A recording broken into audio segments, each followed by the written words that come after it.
They didn't tell us what we were loading into the guns until it was too late to stop. At first, I thought the reports were enemy lies. Psychological warfare meant to break us from the inside. But then I saw the shells being prepped in Bay 17. They weren't packed with explosives alone. They were packed with people. And I was the one responsible for making sure we never ran out. I remember the first time I heard the rumors, whispered between the loader servitors in Bay 17, encoded in binary cant that even my augmetic ears struggled to parse fully. I dismissed them as corruption in the data streams, malicious propaganda from the enemy beyond the walls, perhaps even a mimetic virus designed to sow discord among the Mechanicus faithful. I was Mag Quartermaster Dalen Krass, responsible for munitions supply across the entire northern hemisphere of Forge World Occludus Tertius, and I had seen 37 years of uninterrupted siege warfare reshape the very bedrock beneath our forges. I had witnessed ammunition shortages that would have broken lesser worlds, resource allocations so precise that a single miscalculated shell could cascade into the loss of an entire defensive sector, and logistical nightmares that would have driven civilian administrators to madness. But I had never, in all those decades of grinding attrition, heard anything quite like the whispers that came from Bay 17. The siege had entered its fourth decade when the shortages became critical. The enemy, a sprawling warband of chaos-corrupted renegades reinforced by Xenos mercenaries and traitor militia, had encircled Occludus Tertius so completely that not even the most daring blockade runners could penetrate the cordon. The orbital defense grid still held, barely, maintained by crews who had never seen sunlight and who measured their lives in reactor cycles rather than years. Below, in the manufactorums and foundries that riddled the planet's crust like termite tunnels through ancient wood, we continued to produce. The forges never stopped. The Omnissiah demanded it, and so we gave, pouring our sweat and blood and the very marrow of our world into the endless production queues that kept the defenders alive. I oversaw it all from my command throne in the primary logistics cathedral, a structure so vast that weather systems formed in its upper reaches, where condensation from 1 million overheating machines created perpetual clouds that wept acidic rain onto the processing floors below. My days began before the shift change klaxons and ended long after the night crews had assumed their stations. I monitored supply chains that stretched across continents, coordinating the movement of millions of shells, rockets, missiles, and energy cells through a distribution network that had evolved over 10,000 years of continuous warfare. Every crate that left my jurisdiction was accounted for, tagged, blessed, and assigned to a specific defensive emplacement according to tactical priority matrices that updated every 17 seconds. I knew the ammunition requirements of every battery, bunker, and redoubt within my operational sphere. I could recite from memory the ballistic specifications of 342 different munition types, from the humble autogun round to the apocalyptic plasma warheads that sat in triple-locked vaults beneath the polar ice. I was good at my work. The Fabricator General himself had commended my efficiency during the last tactical conclave, noting that ammunition shortfalls in my sectors had decreased by 18% compared to the previous 5-year cycle. But the mathematics were becoming impossible. The enemy pressed harder with each passing week, hurling themselves against our walls with a fervor that suggested either infinite reserves or complete disregard for their own survival. Probably both. Our defenders expended ammunition at rates that exceeded production capacity by margins that grew wider each month, and the stockpiles we had accumulated during the early years of the siege, those vast underground magazines that had once seemed inexhaustible, were emptying. I spent my nights running calculations, searching for efficiencies, proposing radical reallocation schemes that would rob less critical sectors to feed the primary breach zones. I recommended reducing the ammunition allocation for rear echelon units by 40%. I suggested extending the time between artillery barrages to conserve shells.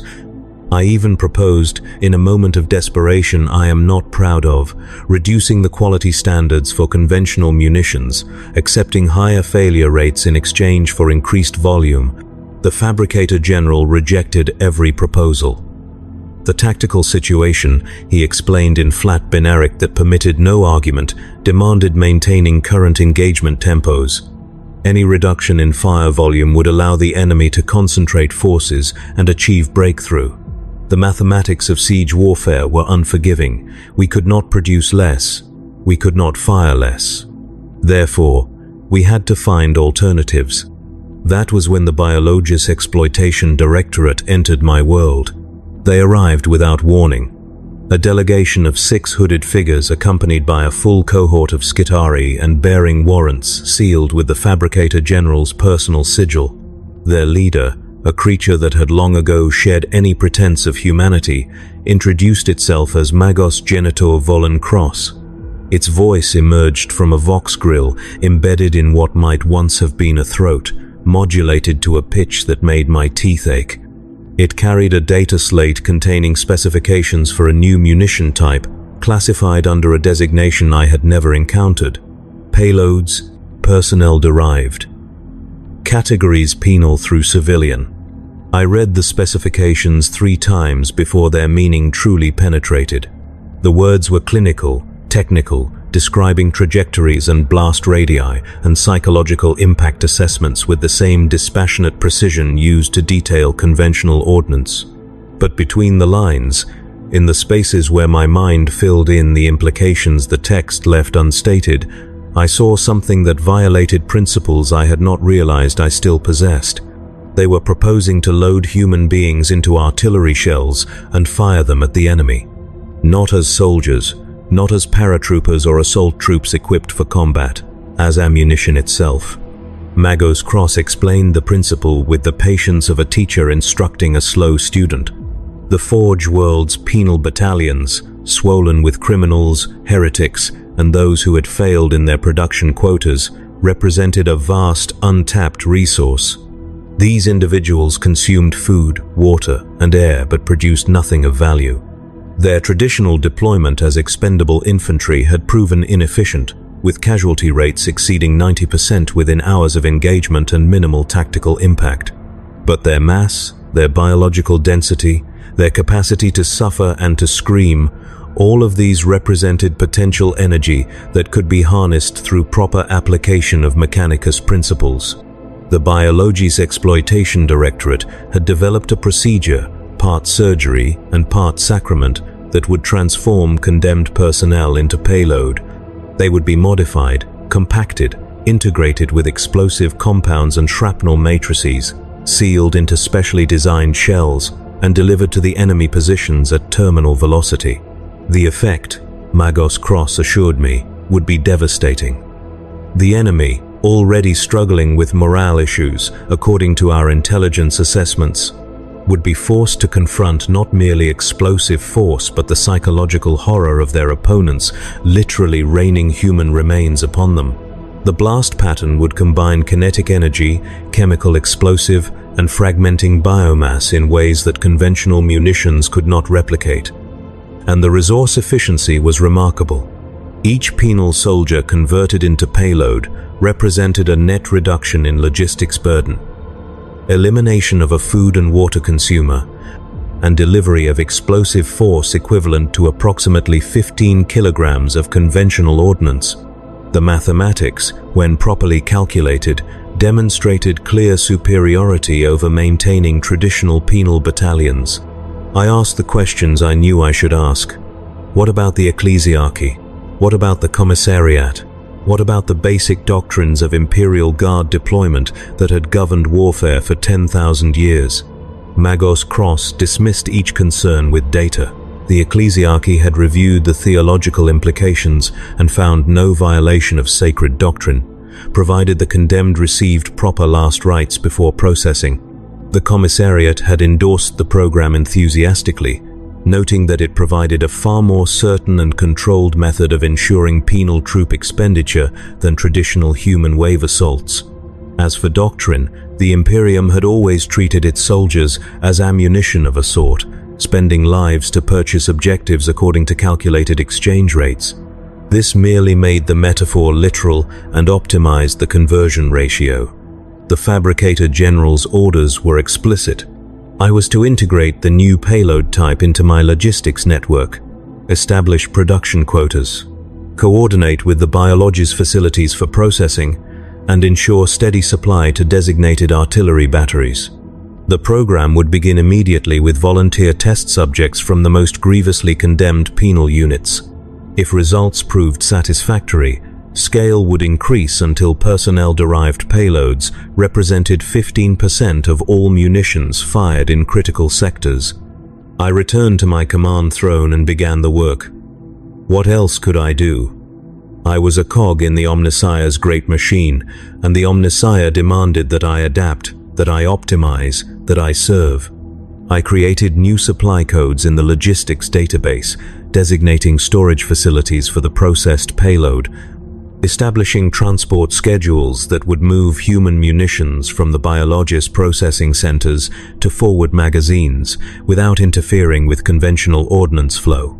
I calculated barrel stress tolerances and adjusted firing schedules to account for the different ballistic properties of flesh core shells. I coordinated with battery commanders to identify units suitable for receiving the new ammunition type, selecting those with the most reliable gun crews and the strongest psychological conditioning. The first test firing occurred on the 73rd day of my involvement in the program. I did not attend personally, but I reviewed the picked capture feeds afterward, watching from my command throne as technicians loaded the shells with a care usually reserved for plasma warheads. The shells themselves were larger than standard ordnance, bulbous and asymmetric, with armored casings designed to contain pressures that would tear apart lesser containers.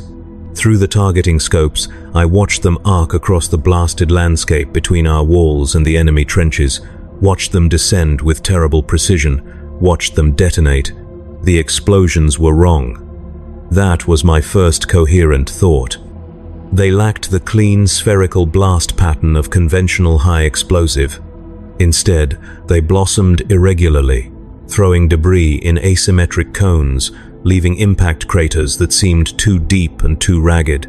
The picked feeds showed enemy soldiers in the target zone reacting with confusion that rapidly transformed into horror as they recognized the nature of the fragments showering around them. Some fled, some froze, some turned their weapons on their own comrades in what the tactical analysts later classified as mass psychotic break. The battery commander reported complete success. Enemy position neutralized, minimal ammunition expended compared to conventional barrage requirements, and observable degradation of enemy morale in adjacent sectors. The Fabricator General ordered immediate expansion of the program. Within a month, I was processing requests for personnel-derived payload that exceeded my initial projections by 300%. Battery commanders who had been skeptical during initial briefings now submitted requisition forms requesting exclusive allocation of the new munition type. The psychological effect was proving even more devastating than the Biologist Directorate had predicted.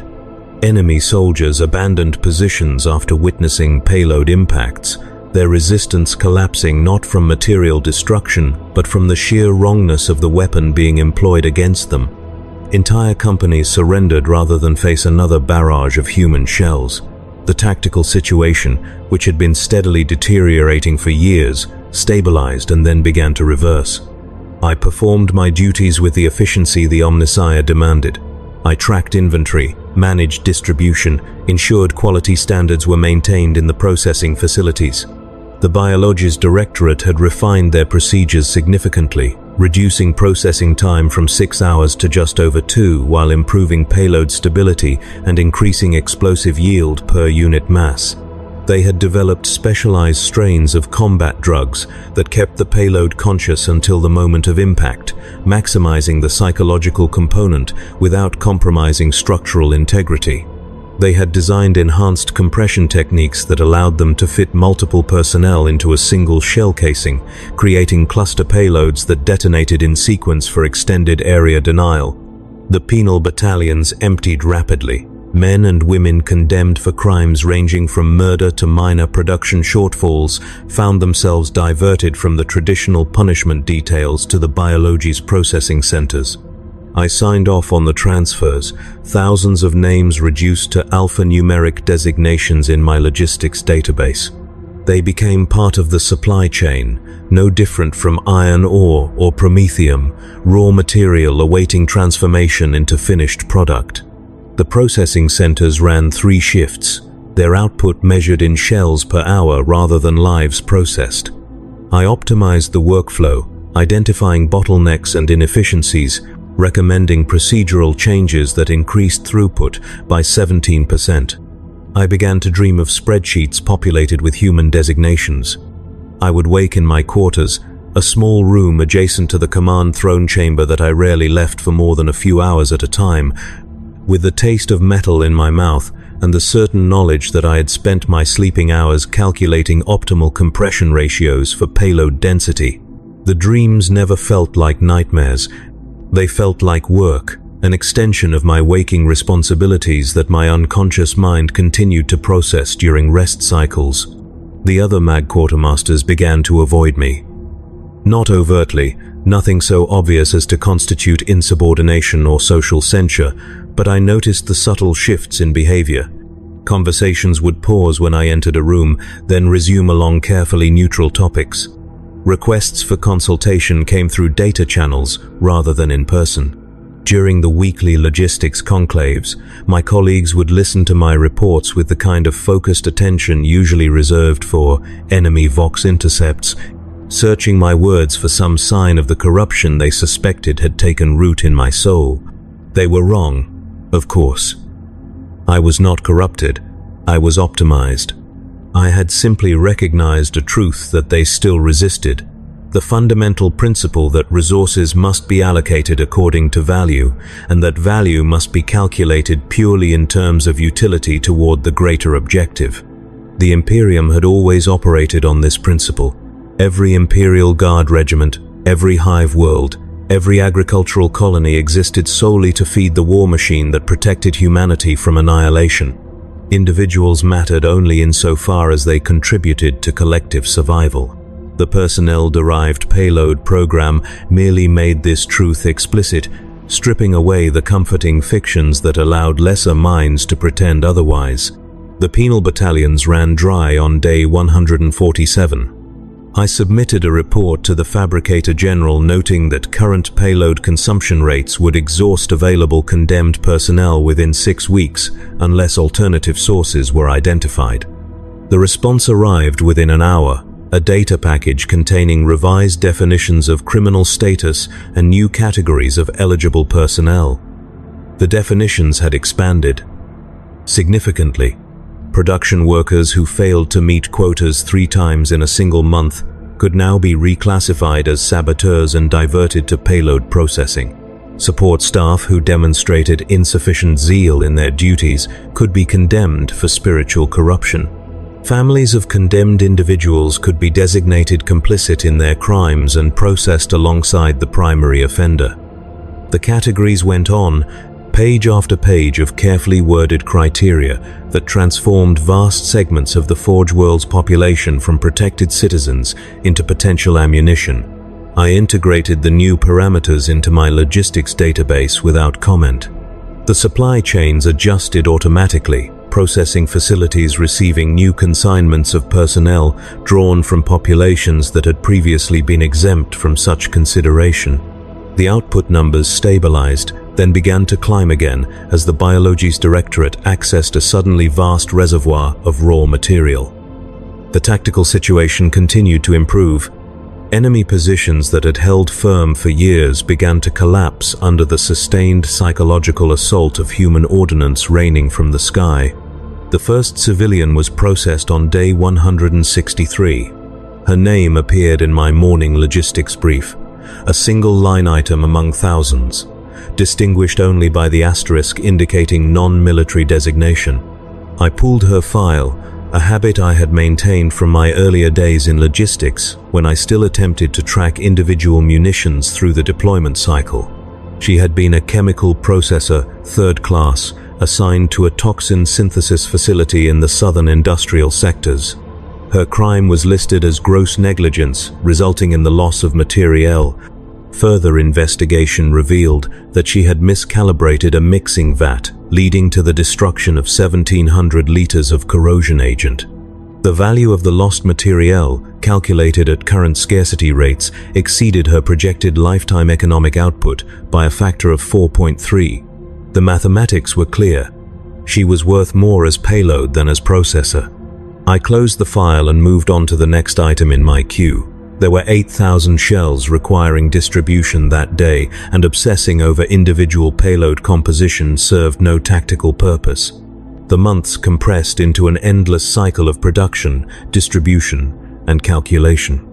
The siege continued, but our defensive posture had shifted from desperate holding action to gradual counteroffensive. The enemy, devastated by the psychological toll of the personnel-derived payload, began to fragment into competing factions.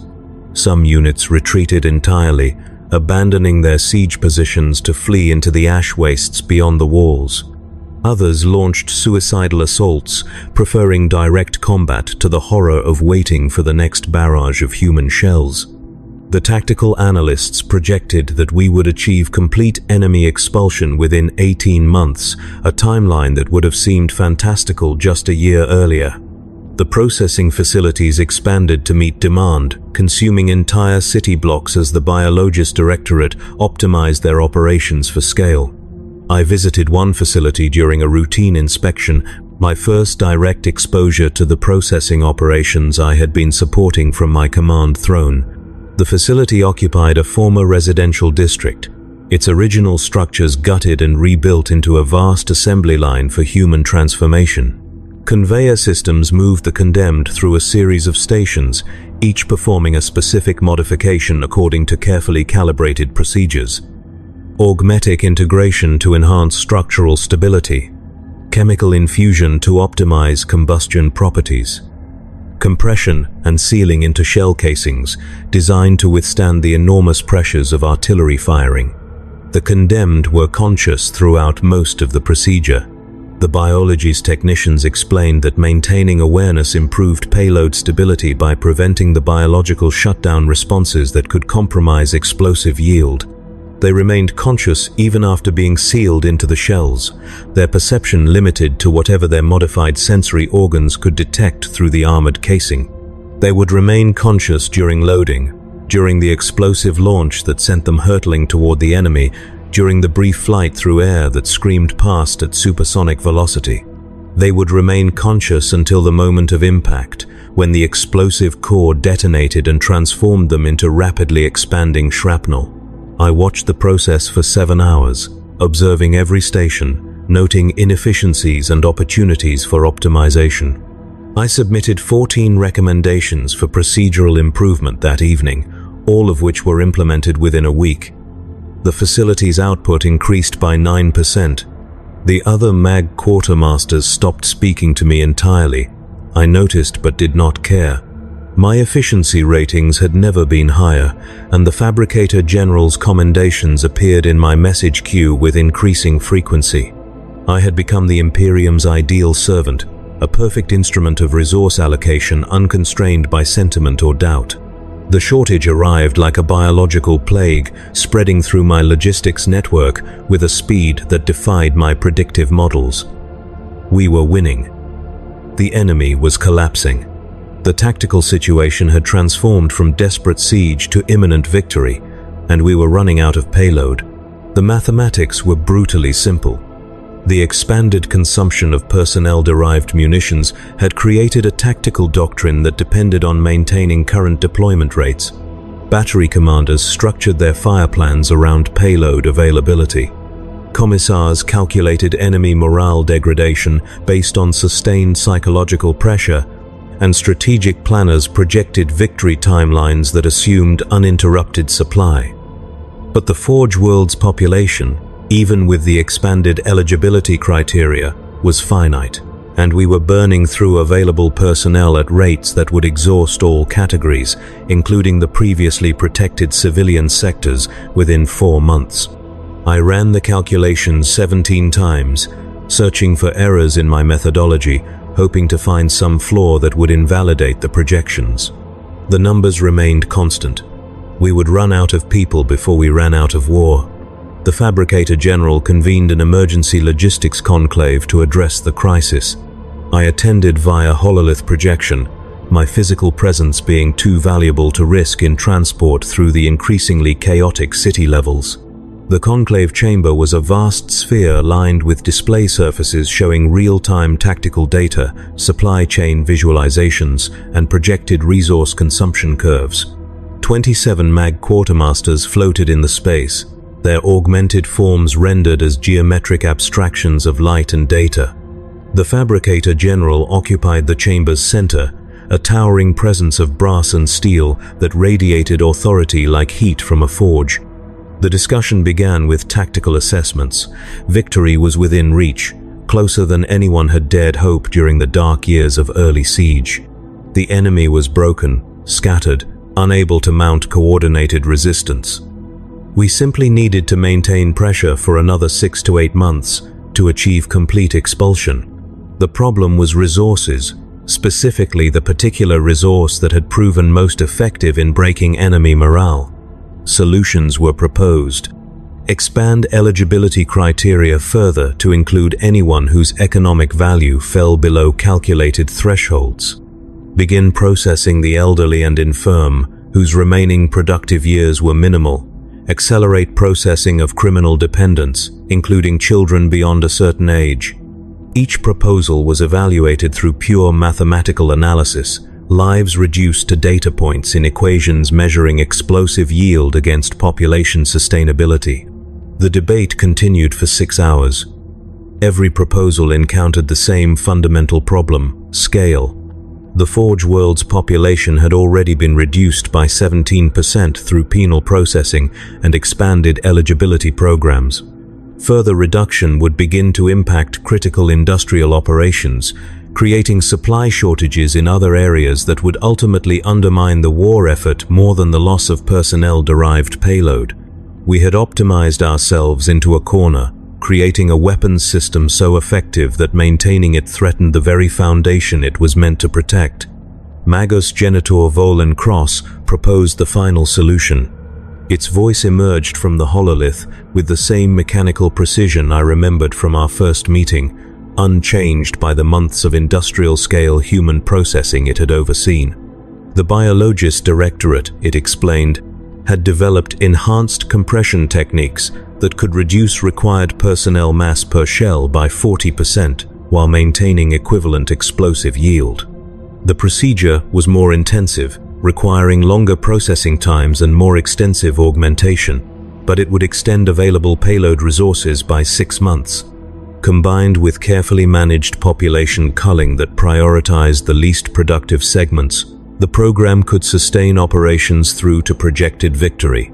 The catch, delivered with the same clinical detachment, was that the enhanced compression would require processing support staff, not criminals, not even civilians deemed economically expendable. The specialized technicians, Medicaid personnel, and logistics workers who kept the Forge world functioning would need to be diverted to payload production in carefully calculated numbers, starting with the least critical roles and progressing upward through the hierarchy until the necessary mass was achieved. The Fabricator General accepted the proposal without hesitation. Implementation would begin immediately, with quotas distributed to all relevant facilities. The MAG quartermasters were instructed to identify personnel within their departments who met the new criteria and submit them for processing on a weekly schedule. Priority would be given to individuals with redundant skills or those whose positions could be eliminated through restructuring. The culling would be methodical, measured, and absolutely necessary to ensure victory. I returned to my command throne and began reviewing my department roster. 347 personnel under my direct authority, each one documented with detailed skill assessments, efficiency ratings, and calculated economic value. I cross-referenced their data against the new payload eligibility criteria, applying the same dispassionate analysis I had used for thousands of previous supply allocation decisions. The algorithm identified 72 candidates whose value as payload exceeded their value as logistics workers. Their names appeared in my command throne display, glowing amber against the dark metal surface. I recognized many of them. Service Malin, who had spent 15 years maintaining the primary infantry database and who had never missed a shift despite losing her left arm to a sorting accident. Technician Joran Vess, whose innovations in container stacking had increased warehouse efficiency by 4%. Adept Simmons Cole, who had trained me in ammunition classification when I first arrived on Occludus Tertius 37 years ago. 72 lives reduced to 72 potential shells, their continued existence measured in kilograms of explosive force against the tactical value of their daily labor. I submitted the list to the processing facility before I could allow myself to consider alternatives. The Omnissiah demanded efficiency. The Imperium demanded victory. The mathematics demanded their transformation from workers into weapons. What I demanded, or what I felt, was irrelevant. The processing began 3 days later. I watched through the facility's monitoring systems as my former colleagues were loaded onto the conveyor systems, their faces displaying the particular blank confusion of those who had believed themselves safe within the Mechanicus hierarchy.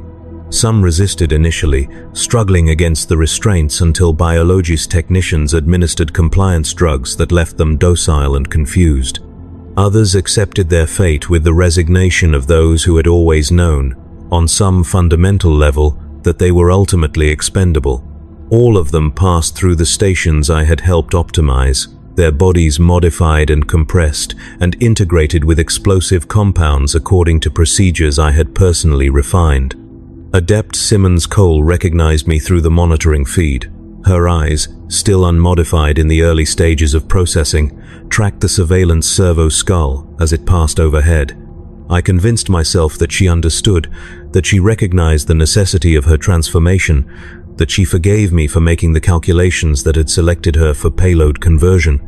But I do not actually know what she was thinking in those final moments before the technicians began the neural modifications that would preserve her consciousness through the compression process. I only know that she looked directly at the surveillance device, and her lips formed words that the audio pickups were too distant to capture.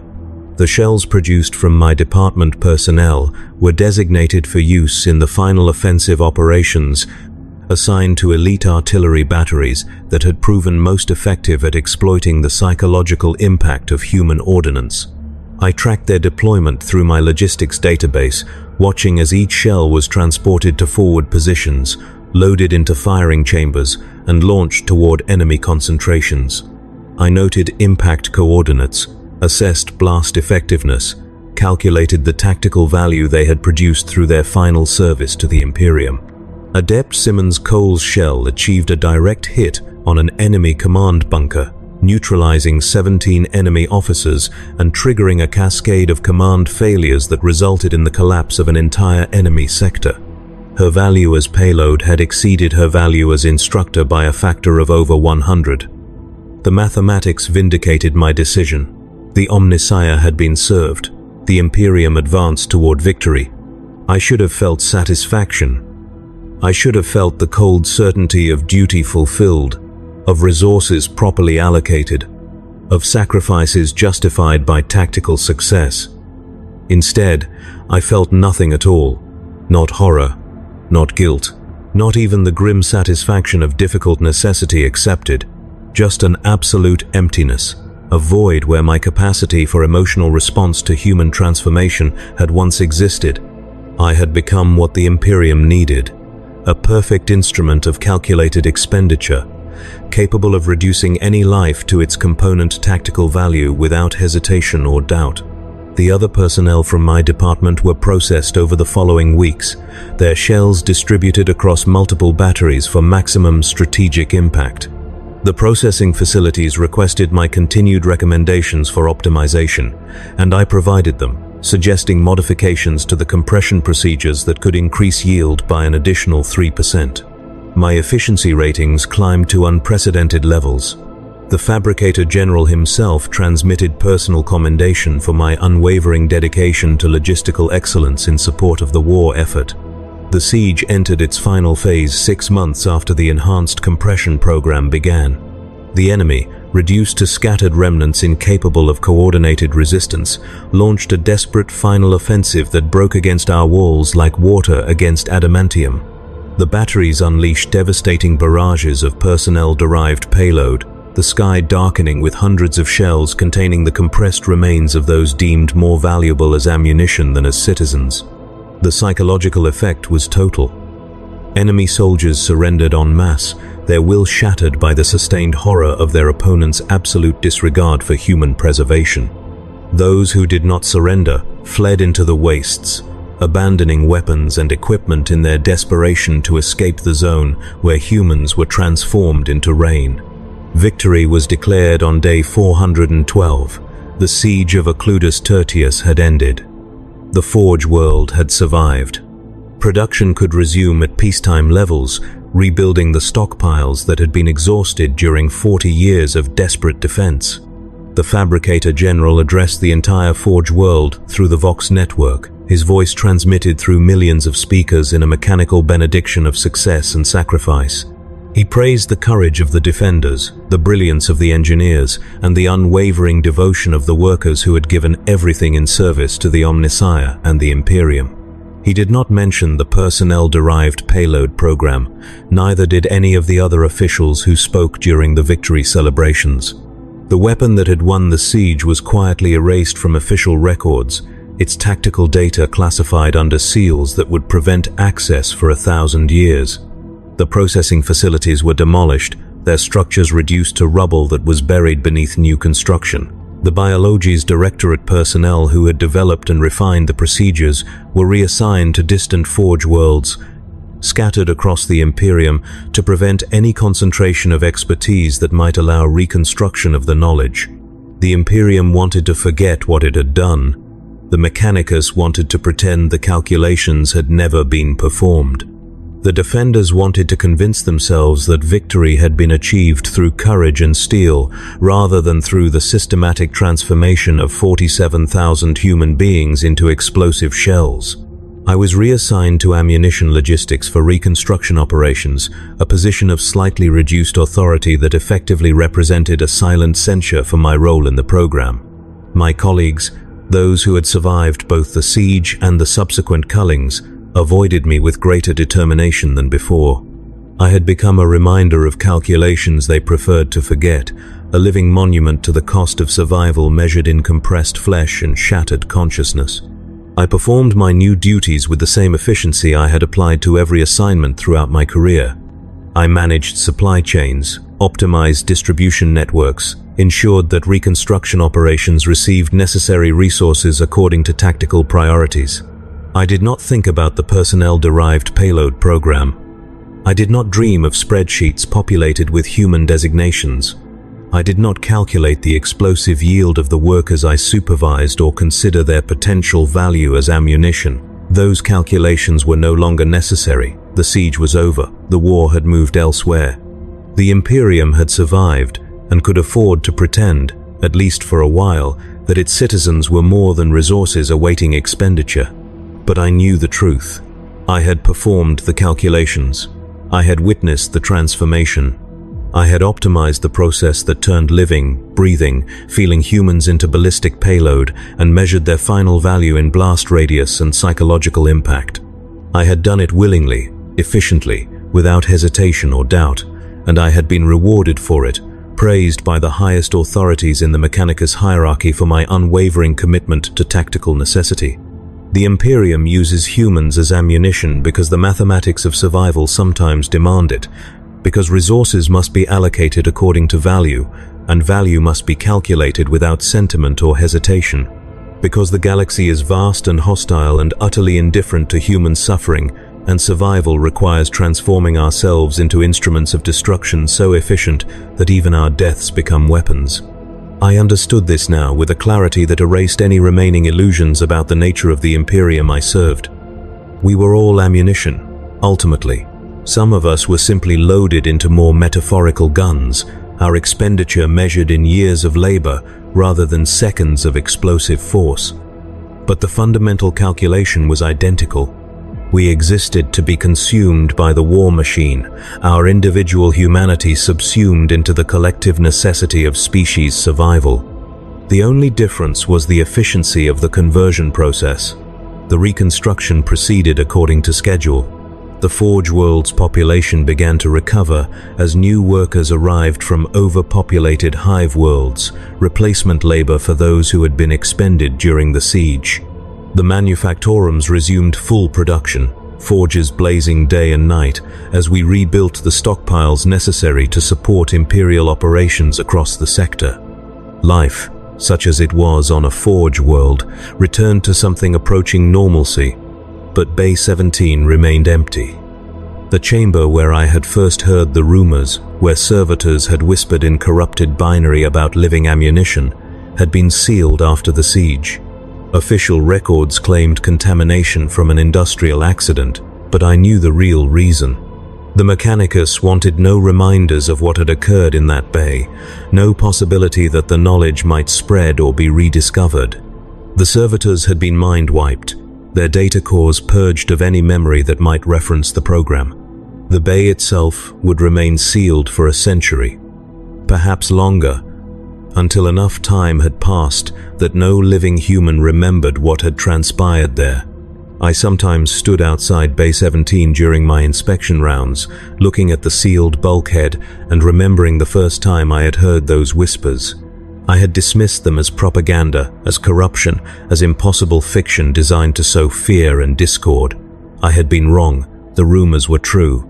The Imperium did use humans as ammunition, not as metaphor, not as hyperbole, but as literal fact, documented in tactical manuals and optimized through careful scientific method.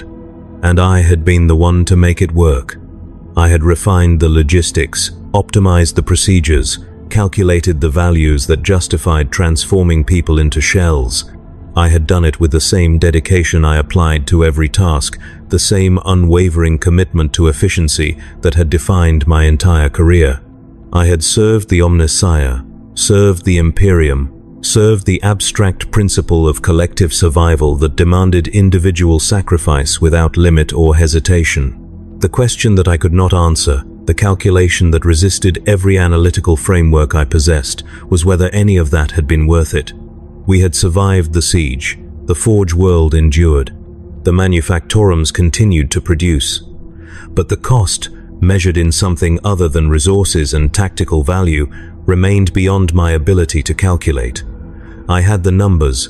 I knew how many shells had been fired, how many personnel had been processed, how much explosive yield had been generated from compressed human flesh. What I did not know, what I would never know, was whether the mathematics that justified those transformations were the mathematics of necessity or the mathematics of damnation. The Imperium claims that humanity must be preserved at any cost, that our species' survival justifies any sacrifice, any horror, any transformation of living beings into instruments of destruction. The Mechanicus teaches that efficiency is sacred, that optimal resource allocation serves the Omnissiah, regardless of the nature of the resources being optimized. The Commissariat preaches that Imperial Guard lives are currency to be spent in pursuit of victory, that generals who hesitate to expend their soldiers betray the greater good through excessive sentiment. All of these doctrines converged in the personnel-derived payload program. All of these principles were fulfilled through the transformation of 47,000 human beings into ammunition. The mathematics were pure, the theology was sound, the tactical results were undeniable. And yet something fundamental had been violated, some principle that existed beyond calculation and doctrine and strategic necessity. I did not know what to call that principle. I had no framework for understanding it, no tradition of thought that would help me name the wrongness I sensed beneath the justified calculations. The Imperium provided no language for questioning the mathematics of survival. The Mechanicus offered no prayers for those who doubted the sacred nature of efficiency. I was alone with my calculations and my memories, and the growing certainty that I had participated in something that could not be redeemed through tactical success or species preservation. The years passed, the reconstruction completed. The Forge world returned to its eternal rhythm of production and prayer, forges burning in service to the Omnissiah and the distant Emperor who watched over humanity from his golden throne. I remained at my post, managing ammunition logistics with the efficiency that had always defined my service. I calculated, allocated, optimized, distributed. I did my duty without complaint or hesitation, but I never forgot. I never allowed myself the comfort of pretending that the siege years had been a necessary aberration, a temporary departure from imperial norms that would never be repeated. I knew better. I had seen the logic that justified personnel-derived payload. I understood the mathematics that made such weapons not merely permissible but optimal. And I recognized that those same calculations could be applied anywhere, at any time, whenever the tactical situation demanded transformation of humans into ammunition. The Imperium would do it again, not on Occludus Tertius, perhaps. The Forge world had paid its price, earned a temporary exemption through the blood of its processed citizens. But somewhere in the galaxy, on some other besieged world where conventional ammunition ran short and conventional tactics failed, another MAG quartermaster would receive specifications for personnel-derived payload. Another biologist directorate would optimize the compression procedures. Another population would discover that their value to the Imperium was measured in explosive yield rather than continued existence. And it would be justified. The mathematics would prove it. The tactical results would vindicate it. The species would survive because of it. The Imperium would endure because some worlds, some populations, some individuals would be transformed into ammunition so that others might be spared that transformation. The calculations were pure. The logic was sound. The necessity was absolute. I had proven it. I had optimized the process. I had made it work with an efficiency that exceeded all projections. I had served the Omnissiah and the Imperium with unwavering dedication, transforming people into payload with the same care I applied to managing conventional ordnance. I had done my duty perfectly. That was the horror I carried with me through the years after the siege ended. Not that the Imperium had used humans as ammunition, not that I had participated in the program, but that I had been good at it. That my talents, my dedication, my capacity for dispassionate calculation had found their perfect application in the transformation of living beings into shells. That I had served the Emperor and the Omnissiah most faithfully by becoming a monster who measured human value purely in terms of ballistic impact. The Imperium had made me into exactly what it needed, a functionary capable of performing calculations without flinching, a logistics officer who could optimize human processing with the same efficiency applied to steel and fuel, a servant of the machine god who had fully internalized the principle that everything, including humanity itself, was merely resource awaiting conversion into tactical value. I understood now what the servitors in Bay 17 had been trying to communicate with their corrupted binary whispers. They had been warning me. They had recognized, with whatever fragmentary consciousness remained in their augmented minds, that the living ammunition was coming and that I would be the one to make it work. They had known what I would become long before I understood it myself. The warning came too late.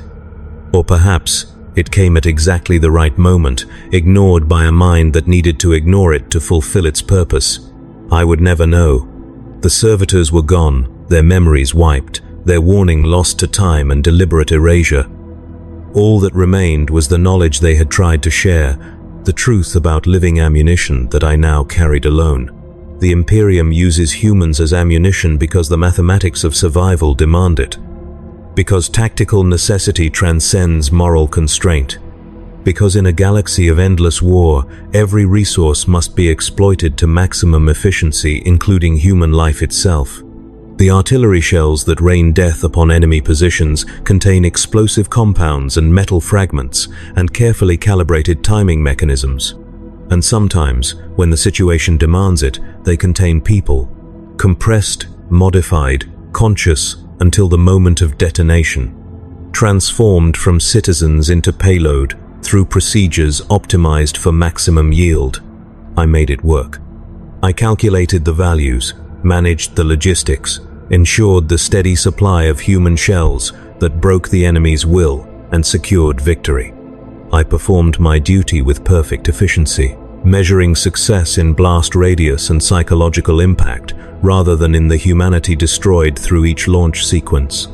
I became what the Imperium needed, a perfect instrument of calculated expenditure, capable of reducing any life to its component tactical value. That transformation was absolute. I could never return to seeing people as anything but potential ammunition, their continued existence measured against the explosive force they might generate through proper processing. Every worker I supervised, every colleague I encountered, every citizen I passed in the Forge world's endless corridors existed in my perception as both living being and potential shell. I calculated their mass, estimated their compression ratio, projected their blast effectiveness. The calculations were automatic, involuntary, as natural as breathing. The Imperium had optimized me perfectly for a task I prayed would never be required again. But prayers, I had learned, were merely another form of calculation in the end, and the mathematics of survival cared nothing for the hopes of those who performed them. The Forge world endured, the Imperium advanced, the galaxy burned with 10,000 wars, each demanding its own sacrifice, its own transformation of humanity into instruments of destruction.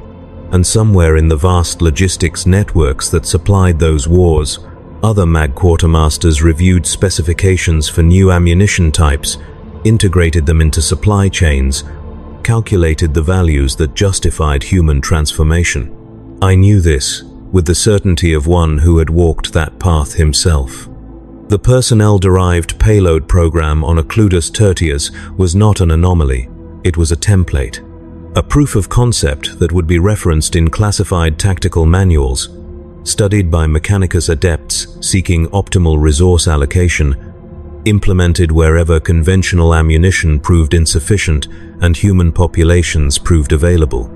The procedures I had refined would be replicated across the Imperium, each iteration optimized further, each application justified by mathematics that measured human value purely in terms of tactical necessity. This was my legacy. Not the successful defense of a Forge world, not the efficient management of logistics under impossible circumstances, but the creation and optimization of a weapons system that transformed people into shells, that proved beyond doubt that the Imperium could and would sacrifice anything, including the fundamental humanity of its citizens, in pursuit of species survival. I lived with that knowledge. I performed my duties. I calculated, allocated, optimized, distributed. I served the Omnissiah and the Emperor with the same dedication I had always possessed, the same unwavering commitment to efficiency that had defined my entire existence. I did not question. I did not resist. I did not allow myself the comfort of believing that I could have made different choices or that alternative paths had existed. I was a cog in the Omnissiah's great machine, and the machine demanded that I function perfectly. The Imperium required that I calculate without flinching, optimize without hesitation, reduce all things including humanity itself to their component tactical value. I had proven I could do this. I had demonstrated my capacity to perform the necessary calculations regardless of their moral weight or human cost. That capacity was what the Imperium truly needed from its servants. Not courage or faith or martial prowess, though those had their uses. What the Imperium needed, what it demanded at its core, was the ability to perform calculations that transcended humanity, to measure survival in equations that accepted any variable, any sacrifice, any transformation as justified by the final result, to become something that could transform people into ammunition and measure success purely in blast radius. I had become that thing. I had optimized myself for a purpose that required shedding every constraint of sentiment or moral hesitation. I had proven that humans could be used as ammunition not despite Imperial doctrine but in perfect accord with it, the logical culmination of 10,000 years of calculated expenditure. The siege was over. The war continued elsewhere. The Forge world produced. The Imperium endured. And I stood at my command throne, monitoring supply chains and calculating resource allocation with perfect efficiency, knowing that somewhere in the galaxy another world was learning what I had learned. Another functionary was performing the calculations I had performed. Another population was being transformed into shells according to procedures I had helped refine. The mathematics were pure. The necessity was absolute. The horror was irrelevant. This was the truth the Imperium required its servants to accept. This was the calculation that justified every sacrifice, every transformation, every reduction of human beings to their component tactical value. We existed to be expended in defense of species survival. Our individual humanity was currency to be spent in pursuit of collective preservation. And when conventional methods proved insufficient, when tactical necessity demanded innovation, we would be loaded into shells and fired at the enemy because that was what the mathematics required. I had made it work. I had proven it possible. I had optimized the process until it achieved maximum efficiency. I had served the Imperium perfectly. That perfection was my damnation and my duty. Inseparable as the explosive compounds mixed into payload cores, I could not undo what I had done. I could not reclaim the humanity I had surrendered in pursuit of logistical excellence. I could only continue, calculating and allocating and optimizing, serving the machine that had transformed me into exactly what it needed. The personnel-derived payload program was classified, buried, officially erased from all but the most restricted archives. But the knowledge remained, encoded in technical manuals and theoretical frameworks, waiting for the next crisis that would justify its resurrection. And when that crisis came, the Imperium would remember what had been proven on Occludus Tertius. It would remember that humans could be used as ammunition. It would remember the procedures, the calculations, the optimization techniques that made such transformation not merely possible but efficient. It would remember because I had documented everything. Every procedure, every calculation, every optimization that increased yield or reduced processing time. I had created a perfect record of the program, maintained it in classified databases, ensured that future generations of MAG quartermasters would have access to the knowledge I had developed through 47,000 shells of practical experience.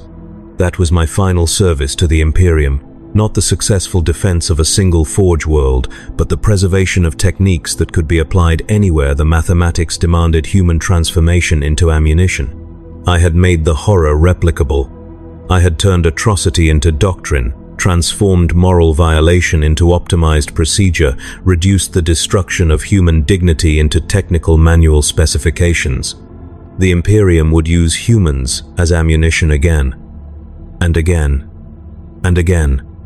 Wherever and whenever tactical necessity demanded it, because I had proven it worked, because I had demonstrated that such transformation could be performed efficiently, at scale, with measurable tactical success, because I had become the perfect servant of a system that measured value purely in terms of contribution to collective survival, regardless of the cost to individual humanity, I stood at my command throne, surrounded by display surfaces showing supply chains and resource allocations and tactical distributions.